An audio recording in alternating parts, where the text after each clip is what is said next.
කොටුපනින්නේ කල්ලන සූක්ෂම ක්‍රමවේදය. ඔබේ සහකරුවහ සහකාරී ඔබට හොරෙන් වෙනත් සම්බන්ධතාවයක් පවත්වනවා යයි සැකයක් තිබෙනවද? දුරකථනය පරීක්ෂා කරන්නේ නැතුව ඔවුන්ගේ උපවිඤ්ඤාණය හරහා සත්‍ය එළියට ගන්න පුළුවන් අතිශය සූක්ෂම මනෝවිද්‍යාත්මක ක්‍රමවේදය මෙන්න. කෙනෙක් බොරුවක් කරන විට ඔවුන්ගේ මොළයේ පවතින්නේ අධික පීඩනයකයි. එම කාලය තුළ ජීවිත දෙකක් ගත කරන විට ඔවුන්ට නොදැනුවත්වම සිදුවන මේ වැරදි තුන ගැන අවධානයෙන් සිටින්න. පළමු ක්‍රමය අසම්පූර්ණ මතකය. බොරු කියන කෙනෙක් සෑම විටම උත්සාහ කරන්නේ සරල කතාවක් කීමටයි. ඔබ ඔවුන්ගෙන් එදිනෙදා කළ සාමාන්‍ය දෙයක් ගැන අසන්න. උදාහරණයකට අද දවල්ට කෑවේ මොනවද වැනි දෙයක්.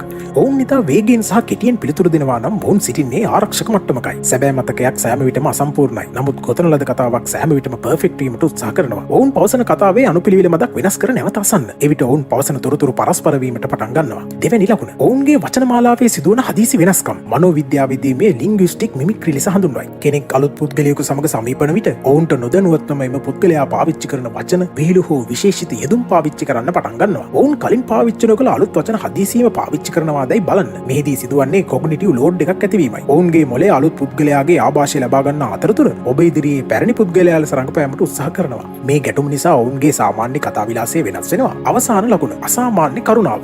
කිසිම හේතුවක් නැතුව ඔවුන් හදිසියෙම ඔබට අධික ලෙස තෑගි භෝග දීමට හෝ අසාමාන්‍ය ලෙස කරුණාව පෙන්වීමට පටන් ගන්නවා නම් එය බොහෝ විට ඔවුන් තුළ ඇති වරදකාරී හැඟීම වසා ගැනීමට ගන්නා උත්සාහයක් විය හැකියි. මතක තබා ගන්න. ඔබ කල යුත්තේ ඔවුන් පසුපස පන්නන එක නෙවෙයි. ඔවුන්ගේ මේ කුඩා වෙනස්කම් දෙස බුද්ධිමත්ව බලා සිටීමයි. බොරුවකට කොපමණ කල් පැවතිය හැකි වුවත් සත්‍ය සැම විටම කුඩා සිදුරු අතරින් එළියට එනවා. මේ වගේ දේවල් දැනගන්න හැකිනම් සබ්ස්ක්‍රයිබ් කරන්න. නොහැකිනම් වහාම සබ්ස්ක්‍රයිබ් කරන්න.